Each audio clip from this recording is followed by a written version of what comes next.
السلام عليكم ورحمة الله وبركاته. الحمد لله نحمده ونستعينه ونستغفره ونعوذ بالله من شرور أنفسنا ومن سيئات أعمالنا. من يهده الله فلا مضل له ومن يضلله فلا هادي له. أشهد أن لا إله إلا الله وحده لا شريك له وأشهد أن محمدا عبده ورسوله أما بعد. Alhamdulillah, kita sambung semula kuliah kita ini setelah berhenti beberapa minggu. Dan saya alhamdulillah terluka dan terus London dan ada program di sana, dan beberapa hari lepas kali sudah ke Malaysia dengan mendengar Malaysia dengan beberapa isu baru.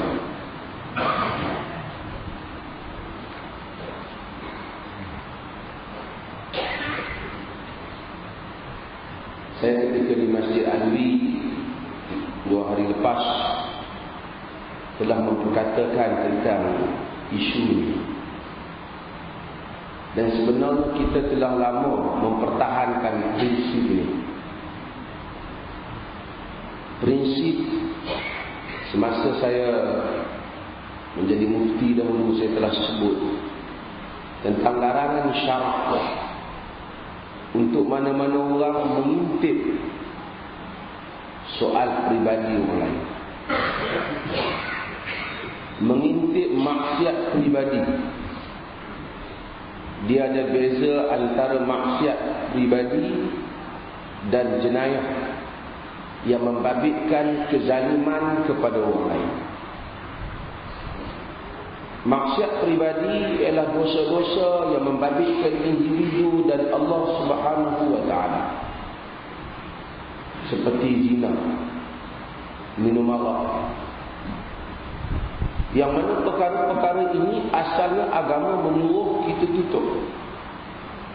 Man satara musliman satarahu Allah yaumal qiyamah.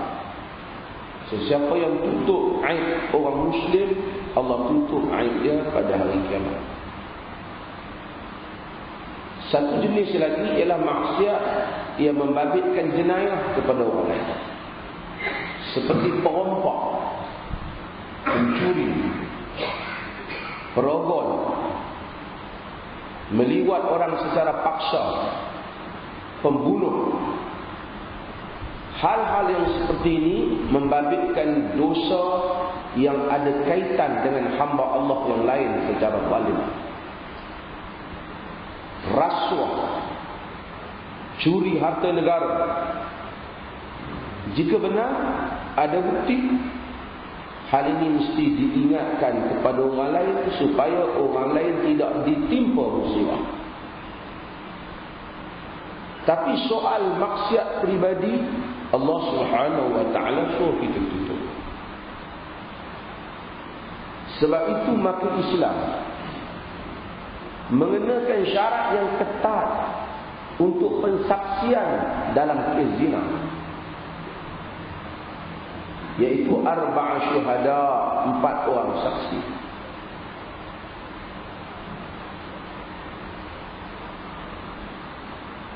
Siapa yang tak mampu datangkan 4 orang saksi, fajlidu samanina jaldah, maka sebab dia 80 rotan. Tak banyak jauh dengan orang yang dituduh. Mungkin orang yang bagi tahu itu 3 orang. 3 orang itu lebay, orang masjid, orang dianggap baik, gagal mendatangkan 4. 3 ni akan dipukul sebanyak 80 orang. Ini yang Umar bin Khattab tanya, uji ahli majlis syura, ara'aitum law syahada amirul mu'minin ala imra'in bizina, Apa pendapat kamu jika Amirul Mukminin menjadi saksi bahawasanya ada orang melakukan zina, yakni Umar. Umar jadi saksi, dia ada bukti. Ali kata alaika bi arba'ati syuhada, kau datang 4 orang saksi. Jika tidak, ala Allah rika samanina jaldah, ataupun di atas belakangmu 80 kotak. Itu orang yang sangat berwibawa, saleh. Umar tak kata takkan aku nak buruk. Nabi sebut aku sebagai orang muhaddas, orang yang diberita oleh Allah di kalangan umat. Dah kaedah. Agama tak nak hal ni. Sebab itu bila orang datang kepada Nabi sallallahu alaihi wasallam kata, ya Rasulullah, zanaitu wa tahir. Wahai Rasulullah, aku berzina, bersihkanlah aku. Nabi sallallahu alaihi wasallam pusing seperti hadis Ma'is. Nabi tak mau tengok dia. Dia yang mendesak Nabi menjatuhkan hukum. Nabi tak nak, sebab ini maksiat pribadi. Nabi kata, abika jinnah, kau ada tak betul ya? Semua operasi ini yang cuba mencari maksiat pribadi adalah salah. Seorang lelaki dalam hadis yang diriwayatkan oleh Imam Muslim datang kepada Nabi sallallahu alaihi wasallam.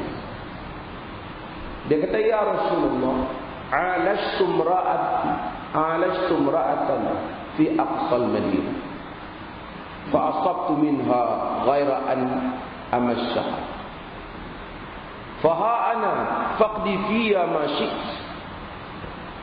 Wahai Rasulullah, aku berubat satu orang perempuan di ujung bandar. Aku buat semua dengan dia, kecuali tak zina dia. Inilah aku. Hukumlah aku apa yang kau mahu, wahai Rasulullah. Nabi sallallahu alaihi wasallam diam. Umar bin Khattab radhiyallahu anhu yang ada dalam majlis bersama dengan Nabi kata, laqad satarakallah law satarta nafsak. Allah telah tutup aib engkau, mengapa tidak engkau tutup aib? Buat apa kau nak bangkit? Engkau taubat. Dia bila dengar Nabi tak cakap apa, dia membangun dia pergi. Fa'atba'ahu Nabi sallallahu alaihi wasallam rajulan fatala hadhihi al-ayah. Nabi sallallahu alaihi wasallam kemudian hantar orang lelaki ikut dia. Panggil dia dan Nabi baca, aqimus salat tarafil layl tarafin nahar wa zulafan min al-layl innal hasanat yudhibna as-sayyi'at. Dirikan sembahyang 2 tebing siang dan sebahagian daripada waktu malam. Sesungguhnya kebaikan menghilangkan kejahatan. Yakni kau bangkit, kau solat, kau istighfar, minta Tuhan ampun. Faqama rajulun minal qaum, satu orang bangun, hadza lahu khas ya Rasulullah, ini untuk dia saja wahai Rasulullah. Rasulullah sallallahu alaihi wasallam kata, linnasi 'ammah, untuk semua. Siapa buat dosa, taubat. Yang ni maksiat pribadi dia taubat. Tak payah dia pergi dedah orang. Tak payah cerita kat ustaz. Tak ada confession dalam Islam yang mengaku depan padri seperti yang dibuat dalam Kristian. Tak ada. Prinsip ini kita tegaskan dulu. Walaupun sebahagian di kalangan parti pembangkang itu sendirilah yang menolak dan menyatakan tak betul, tak boleh mengikut orang.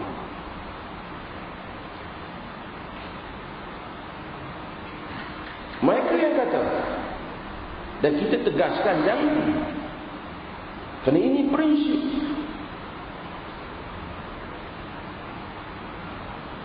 Al-Imam Al-Ghazali rahimahullah ta'ala dalam Ihya Ulumuddin ketika membahaskan tentang syarat-syarat hisbah.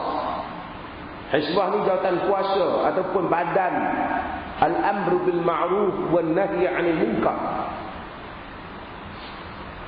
Menyuruh pada yang ma'ruf, mencegah daripada yang munkar. Masuk dalam hisbah ni badan pencegah rasuah, badan pemantauan perkhidmatan awam, semua yang mana mengawal tingkah laku dan etika pegawai-pegawai pemerintah, kerajaan dan rakyat yang bertugas boleh dimasukkan dalam hisbah. Apa namanya tak penting, peranan. Kata Al-Imam Al-Ghazali, an yakuna al-munkaru zahiran. Hendaklah munkar itu zahir ke dalam. Hendaklah munkar yang zahir. Jika seseorang telah masuk ke dalam biliknya, mengunci pintu rumahnya, maka tidak boleh untuk al-hisbah untuk pergi mengintipnya. Kerana itu maksud pribadi.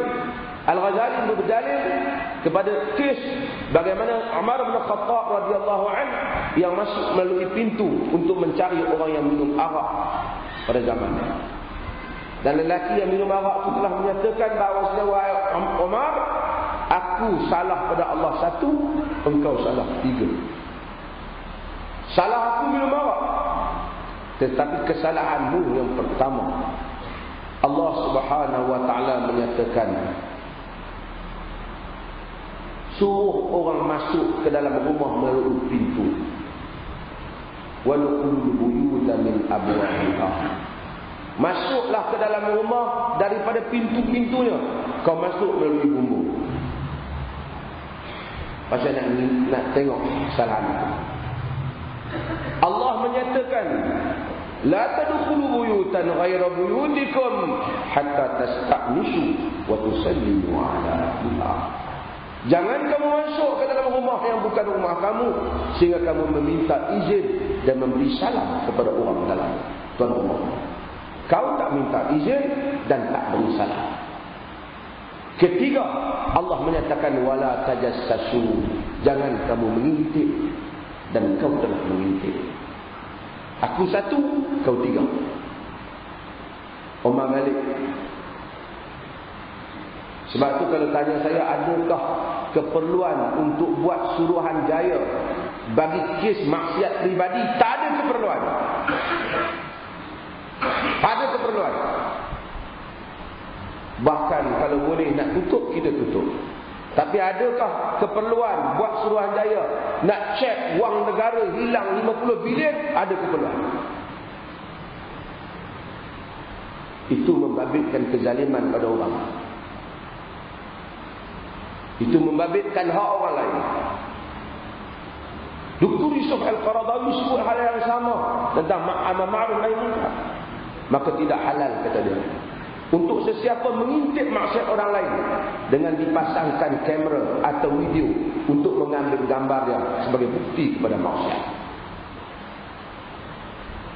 Sebab pribadi. Kalau boleh kita tutup. Prinsip ini kita tegaskan supaya diamalkan. Orang kata habis itu orang boleh merompak lah. Kita dah beritahu, rompak maksiat jenayah. Ini kita bercakap dalam maksiat pribadi, aib pribadi. Dan kita tidak setuju pada prinsip Islam menuduh benda-benda pribadi yang mana tak tahu pasti itu pun tidak. Seperti menuduh orang zina. Tak boleh dalam kes Datuk Seri Anwar Ibrahim ini, dan tidak boleh juga dalam kes menuduh Perdana Menteri ada hubungan seks dengan Atan Tuyok, juga tidak boleh disisah. Jangan sebelah pihak, kedua-duanya tak boleh. Tidak boleh menuduh mana menteri ada hubungan seks dengan apa, pembantu dia ke apa, dengan awak tidak ada dalil. Ini semua membabitkan hak syarak yang dilarang oleh Allah Subhanahu wa taala. Hukum Islam bukan hari ini untuk saya nak keluar dalil. Kena tak awak? Awak memang patut kena. Tak. Islam adil.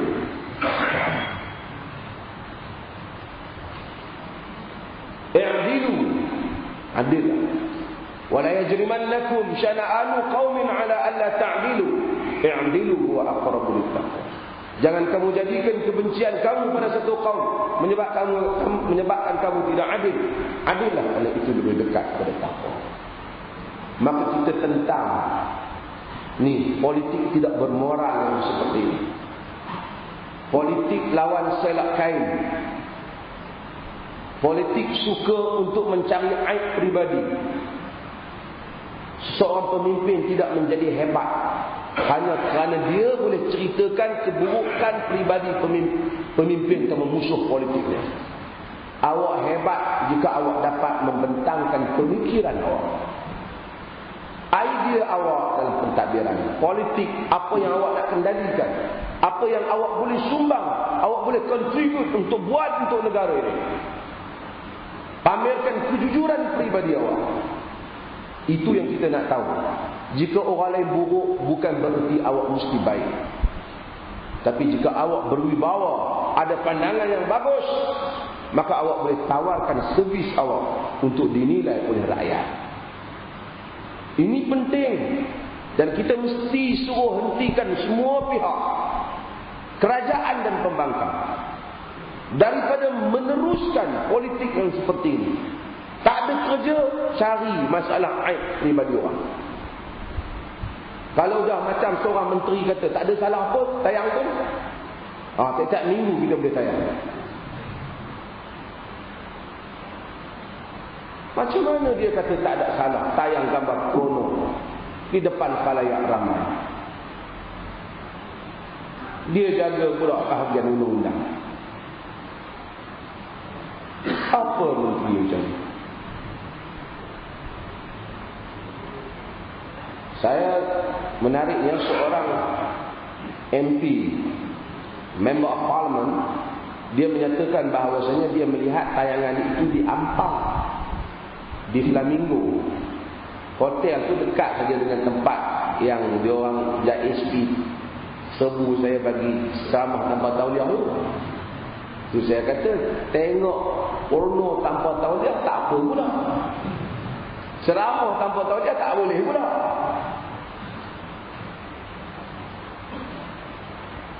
Apa dua teruk? Mereka kena hentikan segera perkara ini. Kembali kepada landasan politik yang betul, iaitu politik idea, pemikiran, cadangan awak. Bagi kesesamaan, bagi media, kita bukan mesti sokong sesiapa, tetapi kita tak boleh dihina intelektual kita. Ramai orang belajar masuk universiti, dah tahu membaca dan menulis, tahu membaca buku dan tahu menilai. Takkan tak boleh bagi semua pihak duduk dalam TV bercakap. Awak cakap sejam, dia cakap sejam, saya rakyat, saya nak nilai siapa yang cerdik, siapa yang tak cerdik. Saya pangkah siapa yang saya setuju. Ini awak cakap 24 jam, macam mana orang nak tahu? Amerika amalkan politik demokrasi, dia bagi peluang. Saya bukan sokong mana-mana, bagilah. Bagi dia ni cakap, okey. Lepas tu kita boleh balik fikir. Awak bentang apa yang awak nak, dia bentang apa yang dia nak. Kita balik fikirlah yang mana. Saya bukan masalah, saya kata, saya tak buat kenyataan di sini. Video tu tulis tak tulis, itu bukan urusan saya. Saya tahu banyak pihak hubungi saya yang telah melihat, yang telah mencipta, yang semua, dan menceritakan tentang detailnya tentang video. Saya kata saya tak ada keperluan. Prinsipnya tak ada dedah masalah aib pribadi orang. Dan kawan yang dikena dedah pun dia kena ingat, dia pun jangan nak buat benda yang sama lagi. Stop. Nak berpolitik, cerita apa yang dia awak. Apa cerita budak-budak kecil nak baca soal kamu. Dia kita nak cerita. Kawan ini, lama-lama benda ni jadi negara teruk. Yang merosakkan jangka masa panjang sesebuah negara. Mudah-mudahan Allah Subhanahu Wa Taala selamatkan kita daripada perkara seperti ini. Hadis ini panjang, kita nak baca tengok anda. Wa an Abi Hurairah radhiyallahu anhu, daripada Abi Hurairah radhiyallahu anhu, qala katanya, ba'asa Rasulullah sallallahu alaihi wasallam asyratan aina wa amara alaihim Asim bin Thabit al-Ansari jadda Asim bin Umar al-Khattab. Kata Abu Hurairah ni sebenarnya dia tak tengok kes ni. Sebab peristiwa yang Abu Hurairah cerita ni ialah Ghazwatul Raji', peperangan yang berlaku pada akhir tahun yang ketiga Hijrah. Abu Hurairah ni masuk Islam tahun 7. Nama lewat dia masuk Islam. Jadi yang ni Abu Hurairah mungkin dengar orang lain cerita, dia cerita balik. Nabi SAW menghantar 10 orang, lebih kurang 10 orang, dan melantik ketua mereka Asim bin Thabit al-Ansari. Asim bin Thabit al-Ansari ni Nabi lantik jadi ketua. Dia kata jadda Asim bin Umar bin Khattab, datuk kepada Asim bin Umar al-Khattab. Umar bin Khattab ada anak Umar nama Asim. Tuan-tuan kalau ingat bahawasanya Asim anak Umar yang kahwin dengan perempuan yang mana ibu dia minta supaya dia cairkan susu, dan Umar bin Khattab pergi dengar, dia tak, perempuan ni kata dia tak mau kerana Amirul Mukminin kata bahawasanya kita tak boleh cairkan susu dengan air. Amirul Mukminin tak benarkan. Kemudian ibu dia kata bukan Amirul Mukminin nampak. Dia kata ma kuntu li'ati'uhu fil 'alal wa 'asihu fil khalal. Bukanlah aku jenis manusia yang taat kepada Amirul Mukminin ketika di khalayak umum, dan aku menderhakainya ketika berada bersendirian. Umar sangat tertawan dengan perempuan ini, dan Umar balik dan tanya anak-anak dia siapa yang mau kahwin dengan perempuan ni. Semua orang alhamdulillah dah ada, yang lain semua tak mau kahwin. Umar katakan tak mau, aku nak kahwin. Aku sebenarnya aku tak nak dah. Tapi akhirnya Asim anak dia dikahwin. Daripada perkahwinan Asim inilah lahirnya cucu dia, iaitu Umar bin Abdul Aziz. Keturunan Umar bin Abdul Aziz, zuriat Asim ni lah yang lahirnya zuriat Umar bin Abdul Aziz. Dia kata Asim bin Thabit ini ialah datuk kepada Asim bin Umar. Sebenarnya dakwaan ini rasanya kurang tepat. Mungkin rawi riwayat kurang teliti. Allah Ta'ala. Kerana Umar bin Khattab dia berkahwin, bapa ibu Asim ni ialah Jamilah binti Thabit. Jamilah binti Thabit, ibu Asim ni. Jadi Jamilah binti Thabit isteri Umar bin Khattab lah. Yang dapat Asim ni melalui isteri Jamilah binti Thabit. Yang ni Asim bin Thabit, artinya Asim bin Thabit ni pak saudara dia, bukan tok dia. Dalam hadis tu saya rasa dia tak terjemah pun. Jaddu Asim ni maksudnya dia ni adalah pak saudara sebelah ibu kepada Asim bin Umar bin Khattab radhiyallahu anhu. Kalau orang kata mana boleh kita perbetul benda adalah hadis, dah kata. Tuan, bukan kita perbetul. Ahli hadis mereka telah kaji nama-nama rawi.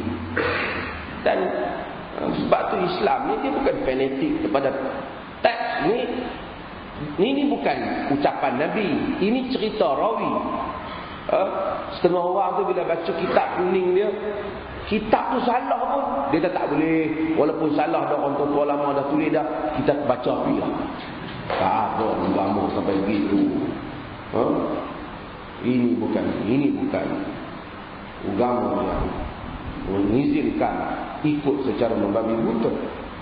manusia berhak untuk menilai selain daripada cakap Allah dan Rasul. Apa pendapat itu boleh dilihat. Sebab itu Ibn Hajar betulkan. Hatta idza kanu bil hadna, hatta idza kanu bi hadda baina Usfan wa Makkah ذكروا لحي من هزيل يقال له بنو لحيان فنفروا لهم بقريب من 100 رجل رام فاقتصوا آثارهم حتى وجدوا مأكلهم التمر في منزل نزلوه فقالوا تمر يثرب. Mereka ni bila Nabi hantar, sampailah mereka ni pergi ke bergerak. Nabi ni hantar pasukan untuk ni kita kira macam petrol yang kecil. Nabi hantar untuk intip apa keadaan musuh dan apa keadaan supaya nak pantau lah. Sebab itu Nabi SAW ni kata Nabi bukan duduk di masjid sandak di tiang untuk tunggu ajak orang masuk syurga saja. Syurga lah nak masuk, memang kita nak masuk syurga. Tetapi Nabi ajar semua pengurusan. Termasuk Nabi buat contoh, nak urus negara tak bolehlah duduk saja baca doa supaya selamat. Walaupun doa Nabi mustajab, tapi Nabi hantar pasukan Nabi SAW pergi untuk untuk membuat tinjauan terhadap keadaan. Nabi hantar 10 orang. Sehingga mereka ni kepalanya siapa? Asim bin Sabit. Sehingga apabila mereka sampai ke Haddah, iaitu tempat antara Usfan dan Makkah. Haddah ni barangkali lebih kurang 7 mil daripada Usfan. Jauh jugalah. Ada Zukiru lihai min Huzail. Mereka pergi kepada satu tempat, iaitu satu kawasan Huzail. Huzail ni ialah salah satu daripada klan, salah satu daripada kabilah Quraisy, kabilah Arab. Yuqalu lahu Banu Lihyan. Mereka ni Banu Lihyan, salah satu daripada kabilah Arab. Mereka ni Banu Lihyan. Kemudian apabila mereka sampai di situ, puak Huzail ni sedar ada orang luar masuk, dan mereka hantar 100 orang pemanah kejar mereka ni. Dia kata faqtassu atharuhum hatta wajadu ma'kalahum at-tamr fi manzilin nazalu. Mereka kejar. Bila dia tengok ada orang luar datang, pasukan tinjau balas ni daripada Huzail ni ikut, dan mereka tengok ada kesan makan. Dalam riwayat lain disebut 200, barangkali 200 tu 100 pemanah, 100 bukan pemanah. Mereka pergi dan mereka tengok tamat. Oleh kerana pasukan Nabi ni daripada Madinah, bila makan ajwah, biji ajwah tu Arab kenal lah makanan mereka. Bila dia tengok, dia kata ni orang Madinah, sebab tamar ni tamar Madinah, biji ni. Oh, ini pasukan orang Islam. Maka mereka kejar. Ni kerja tentera lah. Orang Arab tu memang hebat. Mereka tengok tapak kuda je, kadang-kadang mereka boleh tahu kuda mana. Tapak unta je mereka boleh tahu. Sebab itu cara mereka tinjau. Manusia sekarang banyak ilmu tak ada. Sebab kita dah tak gunakan banyak sense kita. Sebab kita dah rasa tak perlu. Kita ada alat macam-macam lah. Sekarang ni tambah orang ada teknologi, nak naik kereta sekarang hanya kita bagi tahu lah kat mana sekarang. Kita dah diprogramkan. Saya duduk di UK, boleh pergi merata Scotland apa semua. Tekan saja dalam tontom tu, di mana saja kereta bagi tahu kan, sampai betul-betul depan rumah. Bagi alamatnya betul-betul rumah. Malaysia pun macam tu. Tapi Malaysia banyak ubah jalan, barangkali sampai kat rumah orang lain. Tapi yang penting kita pun ada teknologi ni dan kita pun tambah canggih lah sekarang. Tapi yang pentingnya ialah zaman dulu itulah. Dan sekarang pun tentera masih menggunakan teknik yang sama dalam mengesan baju ataupun bau apa yang mereka lalu, jenis senjata yang dipakai, peluru, dan mereka boleh kesan orang ni daripada mana dan daripada kumpulan. Faqalu tamru yasrib. Maka kata ini Taman Yasrib, yakni Taman Madinah. Lalu fattaba'u atharuhum falamma hassa bihim Asim wa ashabuhu laja'u ila mawdi'. Mereka pun ikut ke sana sehingga apabila Asim dan sahabat-sahabat dia rasa orang sedang kejar mereka, orang sedang ikut mereka, laja'u ila mawdi', mereka pergi ke satu tempat. Dalam riwayat Bukhari yang lain dia kata ila fatfad, dia pergi kepada satu tempat tinggi bukit. Pasal mereka ni 100. Dan riwayat yang kata 200. Mereka sana hanyalah lebih kurang 10 orang. Fa'ahata bihim qaum. Maka bila mereka naik ke bukit, dia orang nudura, dia orang kepung. Sahabat-sahabat ni, tentera musuh kepung. Faqalu lahum inzilu a'tu bi aydikum wa lakumul ahd wal misaq alla naqtula minkum ahada. Mereka kepung, mereka kata turun, berikan tangan kamu kepada kami, yakni serah diri. Walakum al-misaq al-ahd wal misaq alla naqtula minkum ahada. Bagi kamu itu janji perjanjian bahawasanya kami tidak akan membunuh seorang pun di kalangan kamu. Kepung, turun kepada kami tak bunuh. Arab ni dia bagus juga. Dulu orang dia janji ni, kalau dia janji biasanya dia tepati. Dan dia rasa aib kalau sekiranya dia langgar janji. Arab dulu pasal ini bangsa yang walaupun tidak membina tamadun besar, tapi ada sedikit peradaban pada mereka. Bila janji tak memungkir. Sebab tu boleh buat perjanjian, bertulis apa semua dengan mereka. Walaupun kadang-kadang mereka mungkir, tapi mereka akan merasa malu dengan mungkir janji. Walaupun jahat tu tak boleh percaya.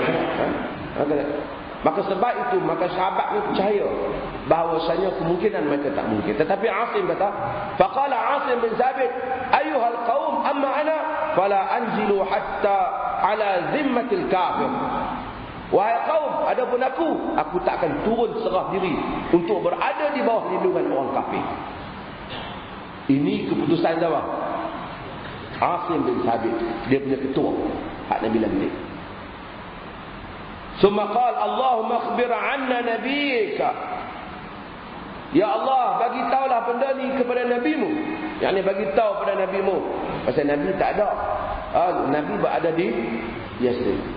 Dulu sekarang bolehlah kalau kena tepung kata Rasulullah, kami kena tepung ni. Hantar mesej orang kan. Tak ada. Sahabat tunggu bayang bila kena. Kita bila pergi mana-mana sekarang, zaman teknologi, bila tak ada handphone, kita pening. Allah handphone tak ada, bawa patah balik. Dulu 2-3-40 tahun lepas, 20-30 tahun lepas, orang pergi merata tak ada handphone pun, tak ada masalah. Elok dia pun. Adalah, yalah, kekurangan komunikasi tu. Tapi tak ada masalah. Tapi bila teknologi ni masuk, kita susah. Kita bergantung kepada dia. Tak apalah, zaman Nabi SAW tak ada lah cerita. Dah, mereka pun siapa nak beritahu kat Nabi, kita kenal lah. Tapi Asim minta, ya Allah, khabarkan kepada Nabimu mengenai kami. Bagitahu Nabi apa yang berlaku kami. Faramauhum bin nabli faqatalu Asiman. Maka mereka pun panah dan matilah Asim. Asim mati. Wa nazala ilaihim salasatu nafarin 'ala al-'ahd wal mitsaq. Mati artinya Asim dan yang lain lagi 7 matilah. 3 orang turun menerima perjanjian. Ini ada bab dalam fiqh.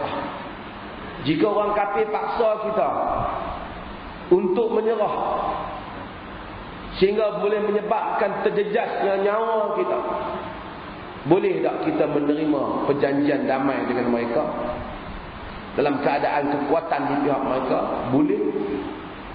Kalau kita nak selamatkan diri dengan syarat kita tak melakukan sesuatu pengkhianatan seperti membocor rahsia negara Islam ataupun seumpamanya. Tapi kalau kita kata tak apalah, menyerahlah, boleh. Tapi boleh tak untuk kita terus lawan walaupun kita tahu kita mati lawan? Boleh. Kerana Asim lawan dan mati. Yang 3 lagi tak lawan, mereka serah di atas perjanjian. Minhum Khubayb wa Zaid ibnu Dasinah wa rajulun akhar. Mereka adalah Khubayb al-Ansari, Zaid bin Dasinah dan seorang lelaki yang lain. Dia tak sebut siapa seorang lelaki yang lain.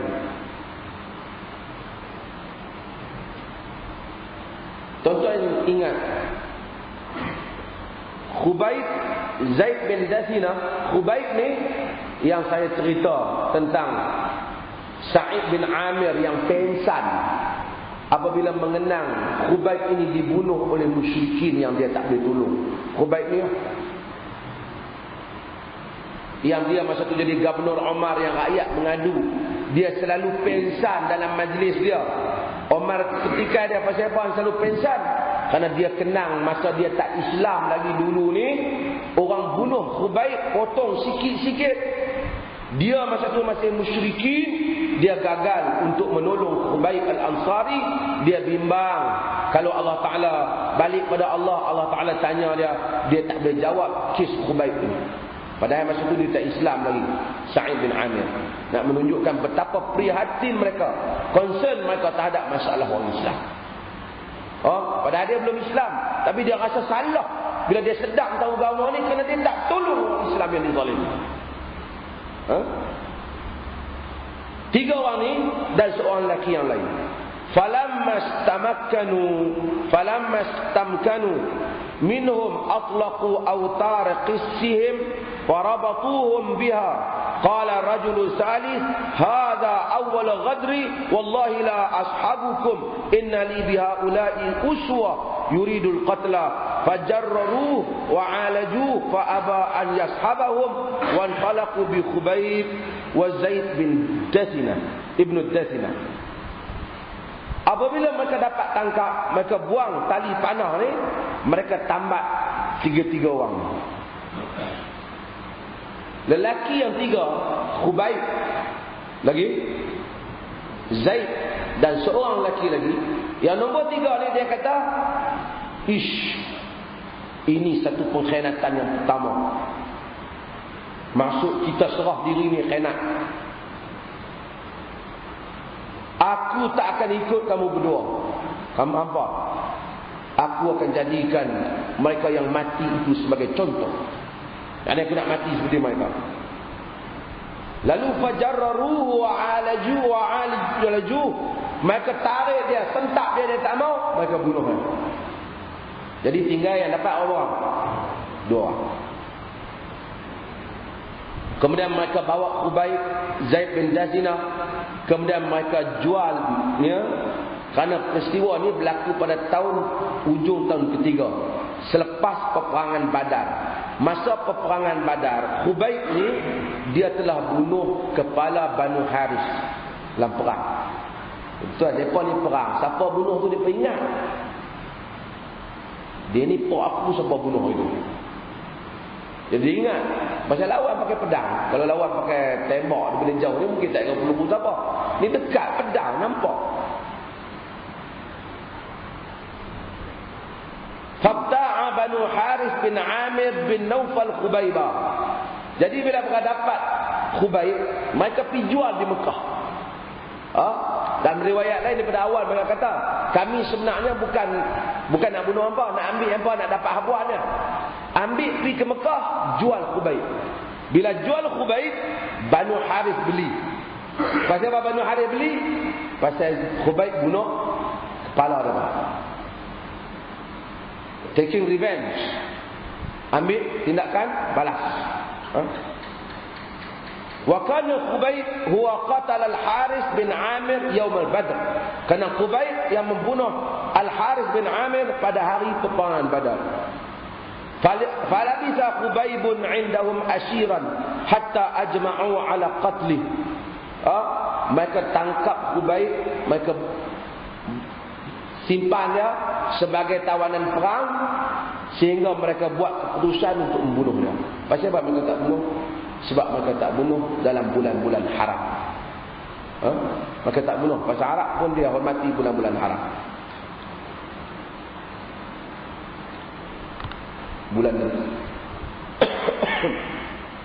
Bulan Rejab mereka tak bunuh.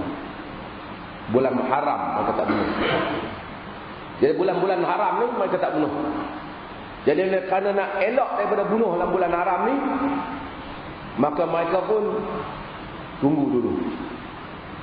Bila habis bulan Muharram, mereka baru buat urusan kita bunuhkan. Nak bunuh ni pun mereka tak mau bunuh di Mekah. Pasal Mekah adalah tanah haram. Mereka akan bawa dia keluar, dibunuh di luar, di Tana'im. Tu tuan-tuan, Quraisy ni walaupun dia kafir, tapi dia ada bab tanah haram semua ni. Pasal dia percaya tu tanah haram Mekah, dia pun tahu. Sebab tu sekadar orang, sebab tu Quran bila turun peringkat awal, Quraisy kata Muhammad, takkan kami tak baik, kami makmurkan Masjidil Haram, kami bagi makan orang yang menunaikan haji. Sebab tu Quran turun, aja'altum siqayatal hajj wa imaratal Masjidil Haram kaman amana billahi wal yawmil akhir wa jahada fi sabilillah la yasta'una illallah.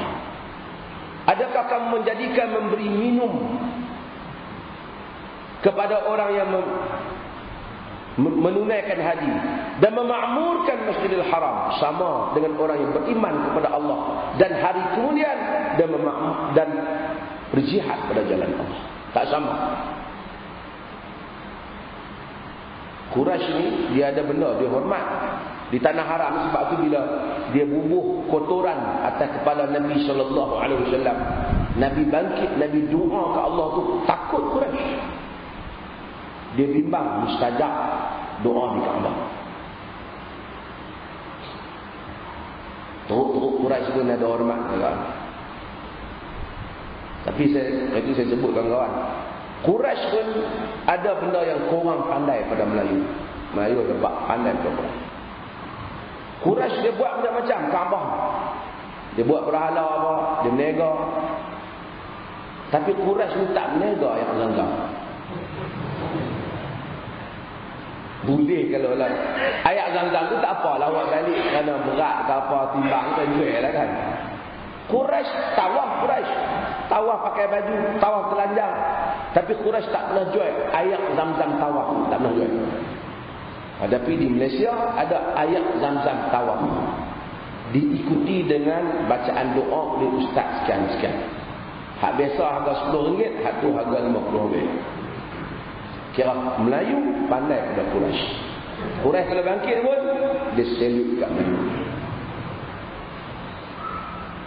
Fasta'ara min ba'di banatil Harith Musa yastahiddu biha fa'arathu. Dia kata masa duduk tu Khubayb ni minta pinjam pisau. Musa ni pisau cukur. Musa maksud dia pisau cukur. Tapi mungkin dalam bahasa Yahudi kita tak tahu apa maksud dia. Jadi Musa dalam bahasa Arab pisau cukur. Dia minta pinjam pisau cukur untuk dicukur bulu dia. Maksud mungkin bulu kemaluan dia. Dia minta pinjam daripada Banat Al-Harith. Maksudnya dia minta pinjam daripada gadis-gadis ataupun anak orang perempuan lah di kalangan Bani Harith tu. Mereka ada pisau, dia minta pinjam pisau dia. Mereka bagi pisau kerana dia nak membersihkan diri dia. Fadaraja Bunain laha wahya ghafilah. Dia perempuan yang bagi pinjam, pisau dah ada di tangan Khubayb. Dia duduk balik, anak dia yang kecil tu mai kepada Khubayb, duduk di atas rebah Khubayb ni. Fawajadathu mujlisahu ala fakhidhi wa Musa biyadih. Maksudnya dia duduk biar anak dia ni mari kepada Khubayb. Khubayb ni tawanan perang, tambah. Bila mai duduk atas riba Khubayb, sedangkan di tangan Khubayb ada pisau. Dia mesti takutlah, macam dia rasa macam ni lah. Banduan tu ada pisau, dapat anak kita. Macam itulah gambarannya. Faza'atan arafaha Khubayb. Perempuan ni pucat, terkejut. Khubayb pun tahu, tengok muka dia terkejut. Faqal, Khubayb kata, Akhtakhshayna an aqtulah. Akhtakhshayna an aqtulah. Kau takut ke aku bunuh anak kau? Dalam sebahagian riwayat, dia tanya dia, agak-agak aku nak buat apa kat anak ni? Dia kata, aku rasa hang baik nak buat ni. Khubayb kata, aku melawak. Tapi dalam riwayat dia kata, ma kuntu la af'al dzalik, aku tak akan buat macam tu. Lepas tu dalam riwayat dia buang pisau tu, dia lepas anak. Dia orang Islam Khubayb ni. Tak kalah dia nak pergi bunuh budak hak tak dosa. Hak berkelahi aku dengan nampak. Hak tak terlibat budak ni pun tak bunuh. Ni prinsip Islam. Kita pun macam tu lah. Kita bergaduh, beza-beza. Hak mana bab kita berbeza, pergi duk rawit benda-benda yang lain, buat apa? Yang tak kena-mengena. Dia, sebab tu ini bagus. Kalau kita tengok tawanan orang yang ditawan oleh Taliban, walaupun orang kutuk Taliban macam, tapi oleh kerana ada nilai agama, Taliban tak buat, tak tahuan pada tawanan. Dia bagi makan, dia bagi apa. Kalau dia nak bunuh, dia bunuh pergi. Cuba tengok yang tawanan yang Amerika, seksa, potong kemaluan lah, macam-macam dia buat. Ini apa yang Islam ajar. Khubayb dia tak buat apa. Kata perempuan, wallahi ma ra'aitu asiran qad khairan min Khubayb. Demi Allah, aku tak pernah melihat tawanan yang lebih baik daripada Khubayb. Fa wallahi laqad wajadtu yawman ya'kulu qitfan min 'inab fi yadihi wa innahu la muwassaq wa innahu la musaq bil hadid wa ma bi Makkah min samarah. Dia kata, demi Allah, aku tengok satu hari Khubayb ni masa duk tambak tu, orang tambak dengan besi tu, dia makan satu tangkai anggur, yang mana anggur tu tak ada di Mekah masa tu.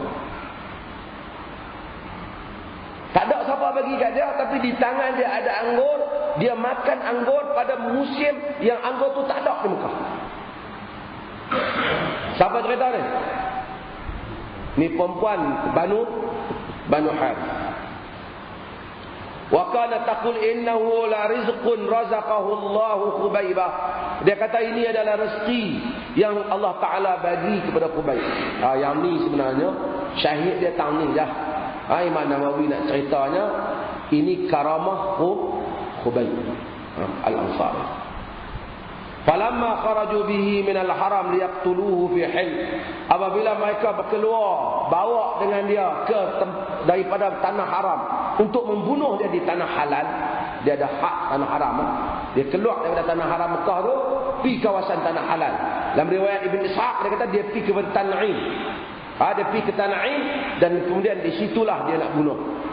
Khubayb pun kata, da'uni usalli raka'atain, minta nak semayang 2 rakaat. Dikatakan sejarah semayang 2 rakaat minta doa ni sebelum kena bunuh ni, Khubayb lah yang orang riwayat yang awal. Jadi tuan-tuan pun kalau satu hari orang tangkap nak bunuh ke apa, mintalah izin semayang 2 rakaat. Nasallallahu al-afwa wal afiyah, minta selamatlah semua kan. Tapi kalau hal macam ni, Khubayb minta 2 rakaat salat. Fataraku, mereka biarkan dia. Faraka'a raka'atain, maka dia salat 2 rakaat. Dia minta doa. wallahi laula an tahsabu anna ma bi jaza' lazittu. Dia kata, demi Allah, kalaulah aku takut, aku bimbang, kalaulah tidak, nanti mereka kata aku penakut, nescaya aku sembahyang panjang sikit. Tu pun sembahyang tak apa panjang, takut mereka kata aku takut mati. Oh tuan-tuan, hebat dah. Aku tak apa panjang sangat. Sekali Quraisy kata aku takut mati enggak. Takut geng Huzail, geng Banu Harith kata aku takut mati. Padahal bukan ada siapa yang dia nak tunjuk hero. Bukan ada orang Islam mana, dia seorang. Tapi Allah Subhanahu wa taala riwayatkan kisah ni dan kita baca kisah ni. Melalui saksi-saksi yang kemudian mereka masuk Islam. Maka cerita hal Khubayb. Summa qala Allahumma ahsihim adada waqtulhum badada wala tubqi minhum ahada. Ya Allah, himpun mereka sekali, kira mereka semua, bunuh mereka secara berpecah-pecah dan jangan tinggal seorang pun di kalangan mereka. Tuhan mustajab doa dia. Habis depa. Tapi dia akan matilah. Summa anshada yaqul falastu ubali hina uqtalu muslima ala ay jambin kana lillahi masra'i wa dhalika fi dhatil ilahi wa in yasha yubarik ala awsalin khilwin mumazzaq. Banyak tu. Dia sebelum mati ni dan lagi baca syair. Buat lagi 2 baris syair. Kira mati relax. Tuan-tuan, orang nak mati pucat, tanya orang kerja penjara. Hebat kok luar ni. Tapi bila hari orang pergi ketuk pintu, nak bawa ke tali gantung, dia orang tak heret macam dengan heret kebal lah juga. Heret tak mau-mau, takut nak menghadapi mati. Padahal mereka bunuh orang ramai lah. Hanya orang-orang yang cekal saja yang dia yakin bahawasanya mereka berada di jalan yang benar. Saya kutuk mati dulu. Tu dia tak takutlah. Dia pergi sendiri ya. Khubayb, dia semayang pun tak mau panjang, takut. Dia kata dia takut. Dia nak jaga jangka masa panjang dakwah supaya Quraisy fikir, pelik betul orang Islam ni.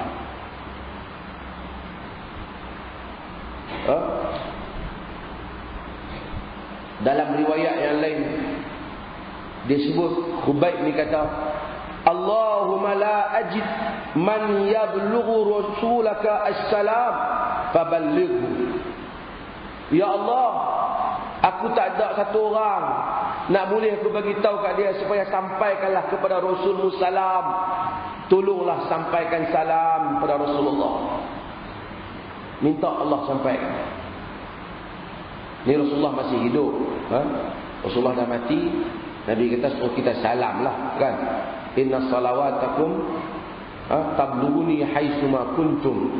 Selawat kamu, salam kamu sampai pada aku di mana saja kamu berada. Maka selawatlah.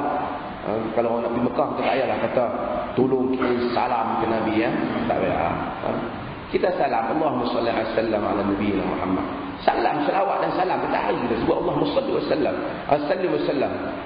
Allahumma salli wasallim ala nabiyina. Allah salam, salawat dan salam. Yang ni Nabi masih hidup. Jadi dia pun kata, ya Allah, tak ada orang nak tolong bagi salam ke Nabi. Yang dia ada kat sini, tolonglah sampaikan salam kepada Nabi sallallahu alaihi wasallam. Dalam riwayat ceritakan Khubayb ni, Rasulullah bila dia kena bunuh, Khubayb kena bunuh, Nabi sallallahu alaihi wasallam kata, Nabi tawak salam dia, Jibril bagi dan Nabi beritahu ramai Khubayb salam dan dia telah dibunuh dalam majlis Nabi ketika Nabi mengucap. Malaikat Jibril sampaikan salam sahabat Khubayb al-Ansari.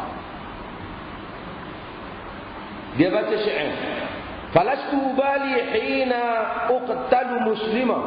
Ni saya tak ikut terjemahan tuan-tuan, kadang-kadang tak apa tuan-tuan tengok. Apa saya terjemah langsung apa yang saya baca tak asal.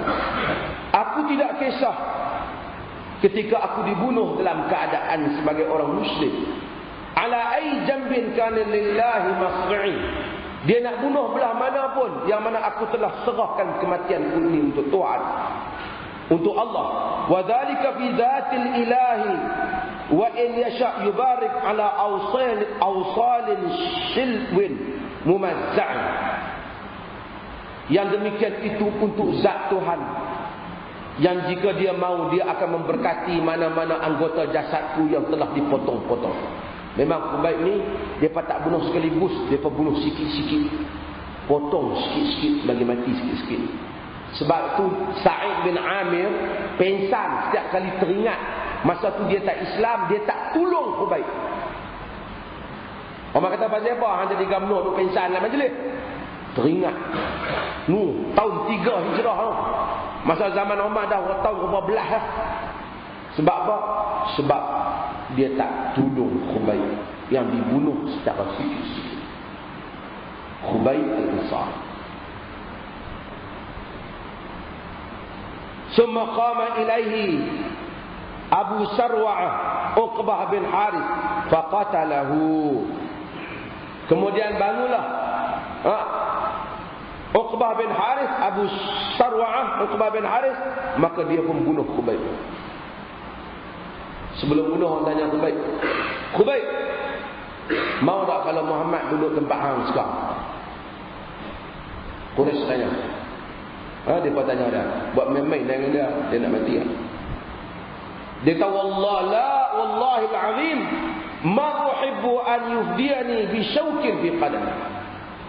Demi Allah, aku tak rela jika dia nak tebus aku walaupun sebesar duri yang halus di kaki dia. Maksudnya kalau kerana nak ganti tempat aku ni, dia kena duri kecil kat kaki dia pun, aku tak rela. Kalau Muhammad nak kena, tak apa, aku mati. Oh tuan-tuan, hebat.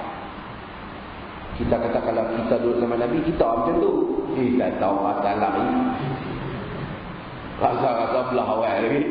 Cerita semua para pejuang ni, ceritalah yang hebat ni, cerita mereka. Setelah kita baca mereka mati atau mereka menang.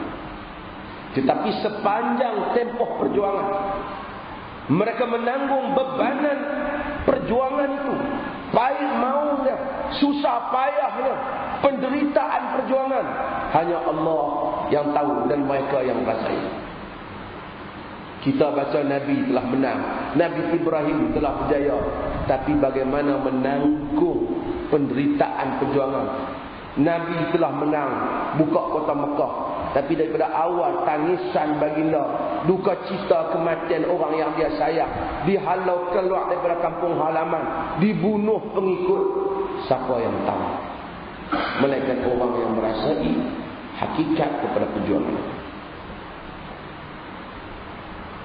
Wa kana Khubaybun huwa sanna li kulli muslim qutila sabran as-salah wa akhbara ya'ni an-nabi wa ashabahu yawma usibu khabarahum wa ba'atha an-nas min Quraish ila 'Asim bin Thabit hina huddithu annahu qutil an yu'taw bi shay'in minhu yu'raf wa kana qatala rajulan min 'udhama'ihim فبعث الله لعاصم مثل ظلة من دبر فحمله من رسلهم فلم يقدروا أن يقطعوا منه شيئا.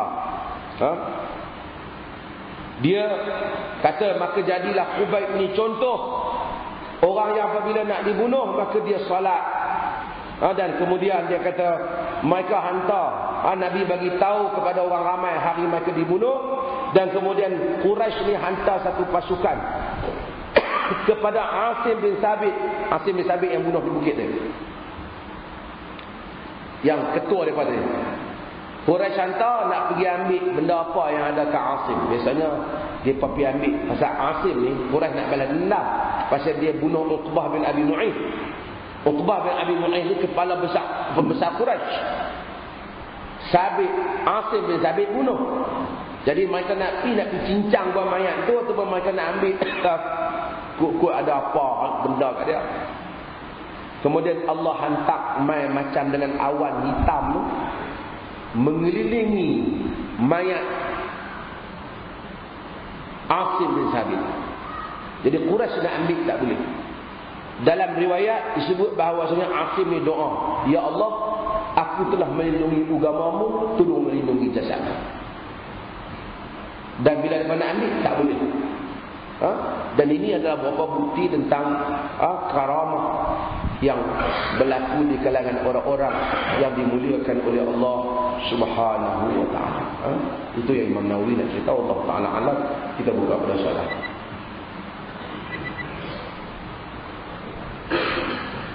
Ada soalan?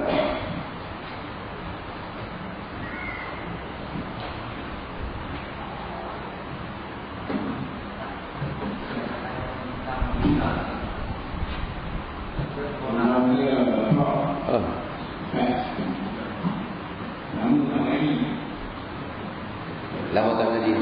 Ada 3 soalan. Ya. Yang pertama, ijazah seorang perempuan mengandung. Mana baru ini seorang suami telah menceraikan isteri dia dengan tak satu. Pada masa itu isteri dia sedang mengandung 6 bulan. Jadi isteri dia tanya kepada saya, apa selanjutnya nak dibuat. Saya kata kepada dia, kalau aku tak sah bukan dengan tu, dan dengan saya supaya lebih jujur kami. Jadi ijazah umpan mengandung ni bilakah diberikan? Ya. Yang kedua,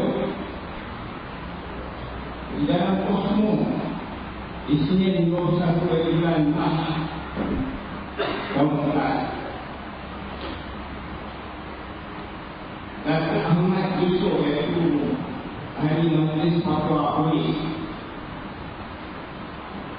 menyatakan menjadikan masjid sebagai lokasi akad nikah adalah menyimpang daripada amalan Rasulullah. Beliau kata Rasulullah pernah mengingatkan umat Islam supaya tidak melakukan akad nikah dalam masjid kerana ia mengelus pengantin Kristian yang menikah dalam gereja dan Yahudi di rumah saudara-saudara dalam kosmo. Yang ketiga, banyak soalan. Ya. Dalam harta 14 Mac yang mana di dalam payung Ustaz Al-Quran Al-Azhar jadi timbalan terus ini kesimpas Muhammad mengajukan soalan meminta Al-Quran Al-Azhar memberi penjelasan terhadap tindakan beliau mengikuti baru-baru ini yang menunjuk ulama tersebut Syekh Yusuf Al-Kami sebagai pengamat dalam Al-Kahf 14 Mac yang lepas. Jadi tidak biasa. Dikata kalau ini pernah ada pengamat mengaji. Yang pertama berhubung dengan iddah perempuan yang mengandung. Talak bagi perempuan yang mengandung pada walaupun berlaku khilaf, Allah Taala alam. Talak sah bila dia mengandung. Yang ini jatuh talak. Bilakah berakhir iddah dia? Apabila dia melahirkan anak. Bila dia melahirkan anak, maka iddah dia tamat. Jika dia talak hari ini, isteri dia sedang mengandung dan besok isteri dia lahirkan anak, maka berarti tamatlah iddah. Dan kalau dia nak ke isteri dia, perlukan pinangan yang baru dan mahal. Kerana talak isteri ketika mengandung berakhir dengan melahirkan anak. Kalau dia talak pada bulan yang kedua mengandung, artinya lambat lagi lah. Tapi kalau dia talak pada 3-4 hari lagi nak melahirkan anak, habis lahirkan anak, habis. Walaupun ulama ada khilaf pendapat tentang masalah pakai iddah yang paling lama, kata mereka Tapi sebenarnya Allah Ta'ala alam dalam hal ini, saya berpendapat sama dengan pendapat fuqaha yang menyatakan apabila tamat mengandung maka tamat iddah. Sebab ada siapa yang cerai isteri dia ketika mengandung, kemudian isteri dia lahirkan anak, habislah iddah. Artinya bezanya, kalau sekiranya belum habis iddah, dia boleh rujuk. Bila tamat iddah, dia dah tak boleh rujuk. Bila tamat iddah, berarti kalau dia nak kembali bersama dengan isteri dia, hendaklah dengan peminangan yang baru dan persetujuan yang baru dari isteri dia. Kalau isteri dia tolak, dia tak mau, isteri mempunyai hak, kerana itu dia hanya bekas isteri saja. Kalau belum habis iddah, artinya kalau dia rujuk, isteri kena terima lah, masih dalam tempoh rujuk. Yang kedua ialah, tuan-tuan faham maksudnya? Faham kan? Kalau kita talak isteri kita dalam tempoh iddah, kita boleh rujuk. Jadi maksud kita talak apa? Talak satu dan talak dua. Kalau talak tiga tak boleh lah. Talak satu dan talak dua, kita boleh rujuk. Dan proses 3 kali suci tu, kita boleh rujuk mana-mana masa. Bila kita rujuk, isteri kembali kepada kita. Isteri tak boleh kata, saya tak mau rujukkan awak. Tak. Kuasa rujuk ada pada tangan kita. Kita boleh rujuk. Tapi kalau kita tiba-tiba, kita dah duk balik, pergi mana-mana, habis salah takuru 3 kali suci isteri, tamat. Kita nak rujuk, sudah tak boleh. Artinya kalau kita tak rujuk kepada isteri kita dalam tempoh iddah, isteri bila dah tamat tempoh iddah, dia ada kuasa sama ada nak terima kita ataupun tak terima kita, ataupun nak kahwin dengan lelaki lain. Ini bagi iddah talak satu dan talak dua. Kalau talak tiga, memang kita tak boleh rujuk. Isteri tu nak kena kahwin orang lain dan kena merasai persetubuhan, kemudian kena berlaku iddah pula, kena talak, kemudian kena iddah, barulah kalau kita nak ada can. Pasal tak ada kot kan. Tapi ini maksudnya talak satu, talak dua. Kata kita cerai isteri kita talak satu, kita balik, kita tak rujuk, kita tamat iddah, maka kita dah tak boleh rujuk pada dia. Dia boleh ada keputusan kita. Sama dengan kes kalau kita cerai isteri ketika dia mengandung. Dia bukan lagi 3 kali suci, tapi dia berkira berdasarkan kepada apabila dia melahirkan anak. Bila dia lahirkan anak, tamat. Kalau dia lahirkan anak lagi 6 bulan, artinya tempoh rujuk selama 6 bulan. Tapi tiba-tiba cerai hari ini, lusa dia lahirkan anak, tamatlah tempoh iddah. Kita kata mana haji, aku tak ada anak. Antalak tak masalah tu. Kena siap pada anak. Kedua ialah masalah akad nikah. Akad nikah ni asalnya di mana pun sah. Di mana pun sah. Islam tak spesifik mesti akad nikah di masjid. Tak pernah kata. Walaupun ada riwayat yang Nabi berucap dalam masjid dan wanita minta supaya dikahwinkan di masjid dan kemudian Nabi kahwinkan dia, tapi tidaklah menunjukkan Nabi kata mesti kahwin di masjid. Kahwinlah di mana-mana asalkan cukup syarat, maka sah kahwinan. Cumanya kahwinan ni digalakkan tempat yang mana orang ramai boleh tengok. Kalau kita kahwin di rumah kita, orang ramai, kahwin di rumah kita. Kalau di masjid boleh setengah orang tu, kampung rumah dia sempit, naik ramai-ramai untung pula, maka dia pun kahwin di masjid. Tak apa, untuk membolehkan ada ruang tempat berteduh orang ramai. Dia tak ada satu, tak ada. Tak ada yang dikatakan kalau nikah di masjid duduk panjang sikit, tak ada. I'tiqad ni semua tak ada. Maka seorang tu boleh kahwin di mana saja dia mahu, di masjid ataupun selain masjid, tanpa perlu dia mengikatkan diri mesti kahwin di masjid. Mesti kahwin. Barangkali itu pula maksudnya. Dan kemudian ada juga riwayat yang mana orang beritahu kepada Nabi ketika Nabi berucap dalam masjid nak kahwin, dan Nabi kahwinkan. Dan ada kahwin di luar masjid. Jadi tak ada masalah lah kahwin di mana-mana saja. Boleh kahwin Tetapi yang salah apabila orang kata tak boleh, masjid tak buka lagi nak kahwin dia dah. Itu salah.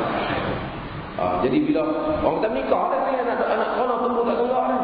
Ni dia kata depa ni bawa kunci masjid di mana dah. Nikah di rumah. Di rumah tak bagus, kena pergi nikah di masjid. Tak betul. I'tiqad tu salah. I'tiqad tu salah. Apatah pula kadang-kadang pergi masjid, masuk dah tak solat tahiyatul masjid. Pakai masuk duduk macam tu ya. Sangat dituntut ulama khilaf tentang solat tahiyatul masjid ni, ada yang mewajibkan, ada yang dikatakan sunat muakkad dan umpama. Kadang-kadang dah buat nikah masjid, masuk-masuk pakai baju duduk di masjid tu. Ambillah wudu dan solatlah dulu, terutama kadang-kadang solat tu pada waktu pagi. Akad tu pagi, solatlah dulu. Ni perananlah Tok Siak, ni bak kita dah. Jangan kuasa masjid, kena tuan-tuan ni duduk dalam masjid ni kena solat rakaat.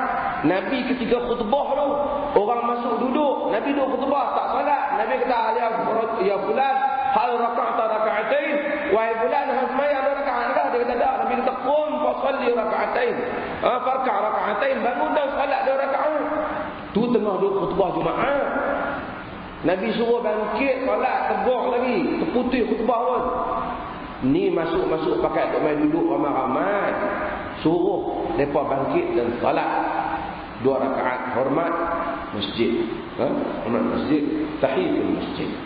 Kalau dah mereka nak buat di masjid, dah tak ada tempat lain mereka nak buat, bagilah kalau masjid ni semua urusan boleh buat di masjid. Tapi kalau mereka kata ni masjid tak buka, nak nikah di mana? Nikah di rumah. Bapa angkat nikah apa? Yang dan kalau dia kata nikah mesti di masjid, itu baru menyerupai Kristian. Kalau dia kata nikah ni boleh di mana-mana, masjid kita buat dengan luas sikit, rumah kita sempit, tak apalah. Kalau dia buat luar masjid pun tidak boleh, sama saja. Cuma upacara sarung cincin, sarungkan cincin sebagai tanda perkahwinan, upacara ni tak ada dalam Islam. Upacara ni memang berasal daripada Kristian. Ini memang betul asal dari Kristian. Kristian yang menyatakan tanda nikah ni ada cincin. Mungkin ini juga bukan Kristian yang asal dan seumpamanya, tapi amalan masyarakat Kristian. Yang ni betul-betul orang kata macam mana nak pergi Minang, cincin pun tak ada. Dia ikat cincin. Tak ada cincin, bagilah rantai akbak. Lagi baik.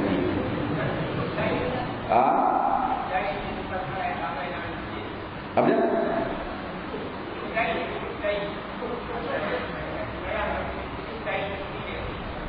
Upacara membatalkan ayat sembahyang. Kata ada batal ayat sembahyang tengah malam macam ni.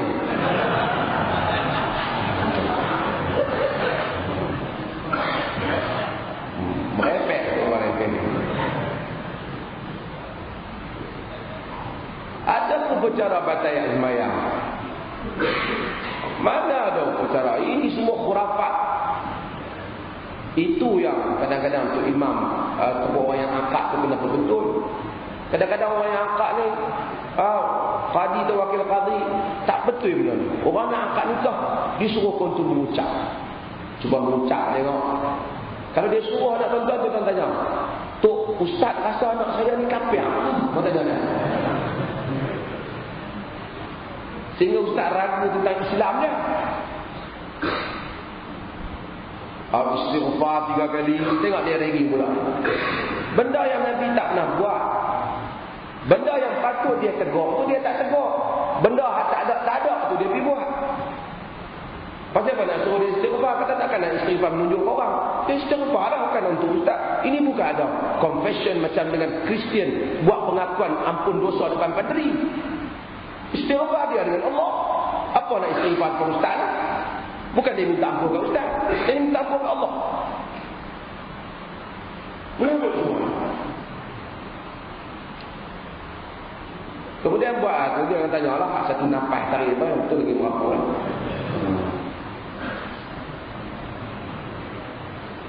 Kedua, ketiga ialah masalah apa Perdana Menteri kita apa? Saya tak pasti ucapannya, tapi ramai orang mengkritik. Saya dipahamkan, wallahu taala alam, saya dipahamkan dia dalam Facebook dia katanya dia memohon maaf kepada Dr. Qaradawi di atas ucapannya. Tak pentinglah. Kalau sekiranya dia tuduh Qaradawi sebagai pengganas, dia kena minta maaf. Dan inilah tuduhan yang tidak wajar. Sama ada pengganas dituduh secara langsung ataupun memberi isyarat tak langsung, ada tuduhan yang tidak wajar. Dan ini menunjukkan sikap yang tidak bertanggungjawab. Tapi kalau dia tak tuduh, mudah-mudahan dia betulkan salah sangka orang pada dia. Dia kena betul. Ya.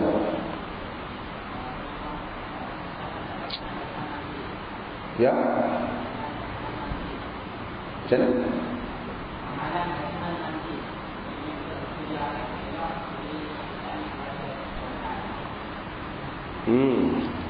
Bacaan manzil. Bacaan apa pun macam-macam yang nama mereka beri. Siapa tak tahu manzil ni rumah ataupun tempat tinggal, tempat turun.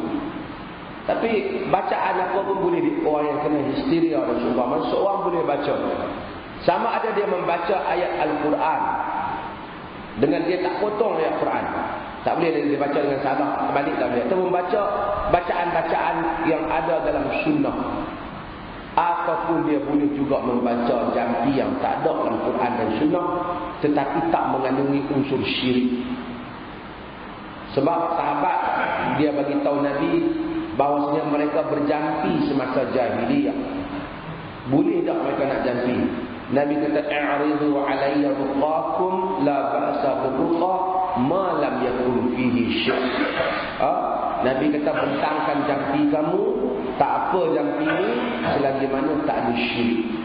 Kalau dia buat jampi dalam bahasa Jawa pun, tapi maksud dia betul, tak ada syirik, puji Allah ataupun seumpamanya, minta bahawasanya syaitan terbelah, kalau apalah, minta kekuasaan Allah Ta'ala, tak apa, walaupun bukanlah jampi itu mesti nas.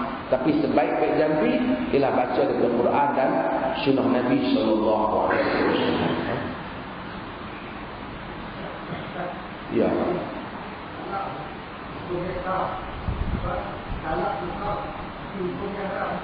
Talak sah tapi talak bid'i. Bid'i ni talak bid'ah. Orang yang melakukan talak itu berdosa kerana tak ikut peraturan, seperti talak isteri ketika waktu haid. Khilaf para ulama masalah hukum talak isteri pada waktu haid, ada yang kata sah, ada yang kata tidak sah. Tetapi dalam mazhab Syafi'i umpamanya, sebahagiannya menyatakan bahawasanya sah tapi berdosa. Sah tapi berdosa. Berdosa, haram lah. Berdosa benar berdosa, haram lah. Tapi benda yang sah haram, tak semestinya tak sah. Tapi perbuatan tu berdosa. Pasal dia pergi talak isteri masa haid umpamanya. Talak isteri masa mengandung, dia berdosa. Tapi talak sah.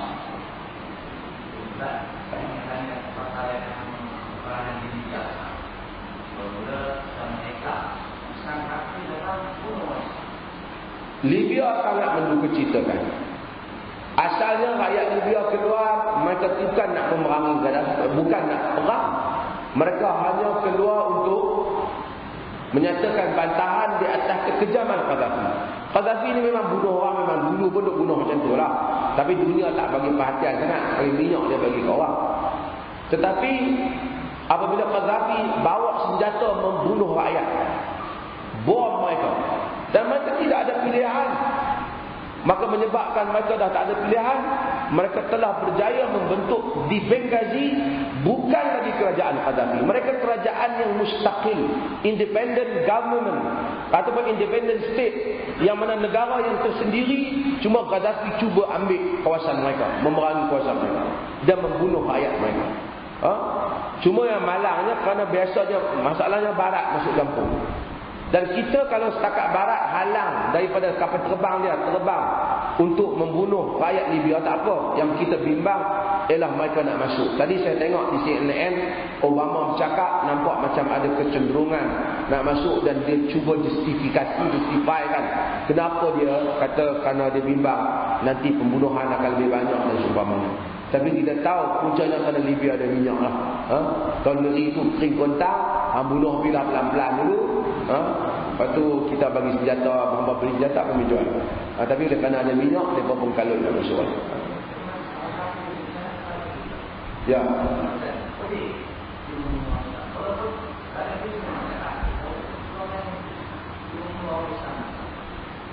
Pertama ialah masalah Qaddafi. Bolehkah Qaddafi bunuh orang Islam? Dia tak boleh. Kalau sekiranya kita nak mengelakkan, orang nak elakkan, sekarang ni orang Islam tak pernah suruh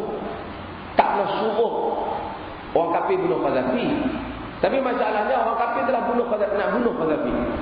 Dan Qaddafi pula kalau hidup dia nak bunuh orang Islam. Jadi kita terpaksa pilih antara dua mudarat. Satu, mati lebih ramai orang Islam. Satu, mati juga seorang orang Islam yang di tangan kafir. Jadi dua-dua tak boleh. Tapi sepatutnya kita kena pilih dalam dua keadaan tu. Mereka memilih mudarat yang lebih ringan lah. Wallahu ta'ala alam. Saya tertarik dengan mufti Arab Saudi. Baru ni bila orang tanya dia mengenai Libya, dia kata orang Libya lebih tahu untuk menentukan hukum dia, kerana mereka hidup dalam sekitaran mereka dan suasana mereka.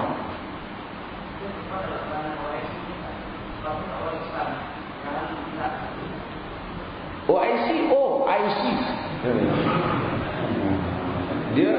Dia tak mungkin. Ini masalah yang berlaku di OIC.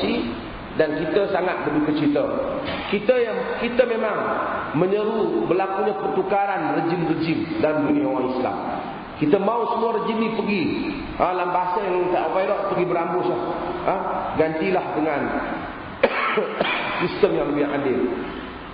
Saya tidak pernah begitu idealistik untuk menyatakan mesti datangnya sistem Islam. Saya tak kata, walaupun orang lain komplain kerana Dr. Asri katanya tak menyeru kepada negara Islam. Saya katakan beri ruang demokrasi. Kerana kalau sebut Islam, habislah daripada hari pertama nanti. Tapi berilah demokrasi supaya orang Islam dapat menikmati hak sebagai manusia untuk mendapat hak untuk bersuara, menyatakan pandangan Islam dan mengamalkan Islam. Freedom of expression, kerana hak untuk mereka mentadbir, menyatakan pandangan mereka sebagai seorang Muslim dalam negara majoriti Islam. John L. Esposito, apabila dia membuat kajian dalam bukunya Who Speaks for Islam, dia menyatakan kajian yang dibuat, bancian yang dibuat daripada ratusan ribu sampel daripada dunia Islam, orang Islam memang mau kepada Islam. Orang Islam memang mau kepada Islam dan kepada pelaksanaan penghayatan Islam dalam negara orang Islam. Di semua negara orang Islam, Arab dan bukan Arab. Percayalah. Saya baru ditemui oleh Merdeka Center menyerahkan satu report tentang perkembangan yang terbaru kajian mereka tentang sikap golongan remaja terhadap Islam. Daripada kajian itu, sejauh mana dia punya kekuatan, saya belum baca sepenuh. Tapi report itu telah diberi pada saya. Mungkin saya atau yang awak akan baca dan memberikan pandangan balas. Daripada kajian itu menunjukkan bahawasanya secara majoritinya orang muda Islam di Malaysia mau Islam. Mungkin kita tengok dia macam-macam, tapi dia mau Islam.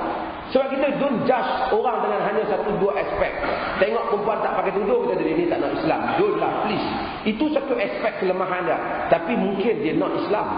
Kita tak tahu insight dia. Kita pergi ke pusat membeli belah, tengok waktu semayang, ramai budak perempuan tak pakai tudung, tapi pergi semayang. So kita, of course, we do not justify benda ni. Kata okey tak pakai tudung pun okey kena asalkan semayang. Kita we never say that. Tapi kita menyatakan bahawasanya ini menunjukkan adanya kehendak pada Islam. Dan semua orang ada baik dan lemah, kurang dan cacat, yang tudung yang tak bertudung dan seumpamanya. Tetapi kehendak orang Islam kepada Islam kuat. Kalau diberi suara yang adil, hak untuk orang Islam di dalam negara orang Islam mengecapi demokrasi secara adil dan bebas, nescaya Islam dapat tempat. Percayalah insya-Allah. Sekarang ni tak dapat tempat. Qaddafi pilihan raya menang 99.9. Rakyat menyampah dia. Husni Mubarak 99.9.8. Bashar al-Assad 99.6. Apa cerita ni? Bohong sampai tak ada. Macam saya kata, bohong betul-betul bohong. Bohong macam orang kata, kampung aku banyak cedok air, sungai dia dapat ikan. Dia bohong, kampung aku kena kuih ikan ke tepi baru boleh cedok air sungai dah. Ya, punya teruk. Jadi ini negara Islam, kita juga cerita apa berlaku. Ini kena samsing Gaddafi. Sebenarnya Barat dah tak mahu masuk kerana kita tahu beberapa hari selepas berlaku kebangkitan rakyat, Saiful Islam, nama bagus lah anak Gaddafi, Saiful Islam pergi ke Tel Aviv dan minta pertolongan Israel, menyebabkan Barat teragak-agak dalam masa yang lama untuk bertindak kepada Libya kerana hubungan dia dengan Israel. Hubungan dia dengan Israel. Tapi sekarang apa yang berlaku menduga ceritakan, kita harap mudah-mudahan Allah Ta'ala selamat Libya menyelesaikan usaha Islam. Yang ini soalan langsung. Ya, tak apa. Apa yang berlaku di Timur Tengah sekarang ni, kemungkinan besar berlaku di Saudi Arabia. Saya pertama, saya ingin mengulas apa yang berlaku di Bahrain ialah betul-betul masalah Syiah. 70% Syiah dia panggil masalah Taifiyah, masalah pun. Tuntutan itu bukan sangat tuntutan, ya, ada masalah kecacatan pengurusan dan seumpamanya seperti mana negara Arab yang lain. Tapi Bahrain ni antara negara yang kaya. Tapi tuntutan yang lebih nampak itu ialah tuntutan yang bersifat Syiah. Sebab tu kita tengok mereka bakar Masjid Abu Bakar, mereka bakar pusat Tahfiz Abu Bakar. Sebab mereka ada unsur Syiah. Mereka masa demonstrasi tu, mereka angkat gambar Khomeini. Macam mana kita, satu orang, dia kena loyal kepada negara dia. Kita berbeza, tapi kita tak boleh angkat negara luar. Sebab tu kalau saya tanya, saya selesai masalah Bahrain ni, minta semua Sunni yang dibunuh di Iran tu mai ke Bahrain, Syiah Bahrain ni pergi ke Iran. Tukar. Dulu ingat Pakistan dengan India masa penubuhan negara Pakistan, rakyat tukar. Tukar rakyat. Sekarang mereka semua gunakan saluran yang ada pada di Iran. Tapi saya tengok TV Bahrain, saya juga rasa ada benda yang patut dikritik kerajaan Bahrain. Saya tengok TV biasalah, TV dia pro kerajaan lah, mengampu sampai tak ada tempat lah. Biasa TV ni yang tu yang orang melak nak tengok, kan? Tapi yang pentingnya ialah satu hari satu orang pengacara tu, dia abang-abang dia jadi pengusi, kemudian dia minta 2-3 orang panel ni syekh-syekh kabilah, mereka sistem kabilah. Dia tanya soalan yang mana soalan tu memang provok, kok mana pun nak kena jawab, bagi betul belah kerajaan Bahrain. Saya teringat satu syekh kabilah menjawab, dia bukan Syiah tapi dia jawab. Dia kata, sekarang sama ada hang cakap ataupun aku cakap. Aku nak cakap, hang nak cakap. Bagi aku cakap. Kalau tidak aku berhentikan balik, hang cakap doang TV ni. Dia kata, dia komplain. Dia kata, pasal apa pokok ni pergi guna TV luar? Duk kata kat kita, mana dia kesetiaan pada negara? Pengusi tu kata. Tapi saya ingat dia jawab. Dia kata, TV Bahrain ialah TV rakyat Bahrain. TV kaum keluarga Bahrain. Kita ni bagi kaum keluarga. Sebelum ini pernah tak kau panggil orang-orang yang ada pandangan yang berbeza, mari dalam TV ni supaya bagi pendapat mereka? Asyik kau dan kumpulan kau saja cakap. Dan kau saja cakap, kau saja bagi pendapat, orang lain tak ada peluang. Habis orang lain nak cakap, di mana ada TV negara sendiri tak boleh. Orang pergi cakap di TV luar. Cuba kau bagi TV kau ni orang lain sama peluang cakap. Kau boleh dengar pandangan orang dan kemudian kita boleh baiki masalah tu. Dia terdiam. Saya ingat macam itulah semua negara Islam. Bagilah ruang. Kita ada TV. Bukan tentu kita sokong. Hang bagilah peluang orang lain cakap. Nama hang cakap sampai 24 jam. Hang cakap 22 jam. Bagi orang hang tak suka tu cakap 2 jam. Selagi mana dia cakap dalam kerangka perlembagaan.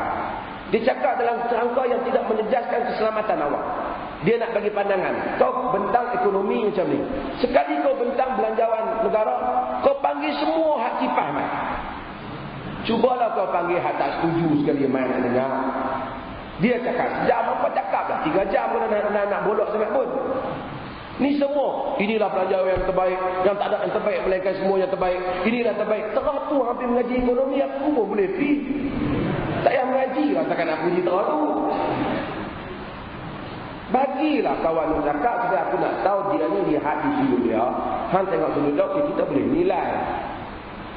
Macam itulah semua negara. Jangan bodohkan rakyat.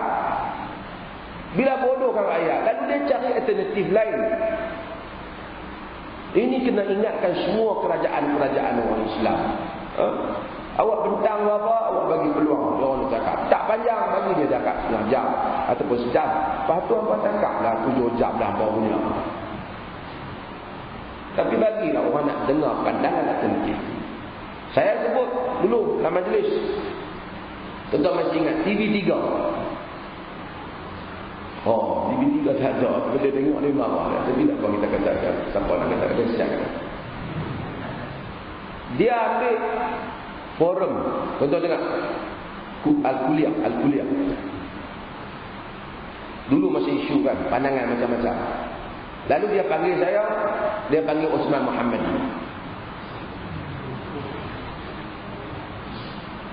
Dia rakam semua. Rumah dengan kegiatan rakam.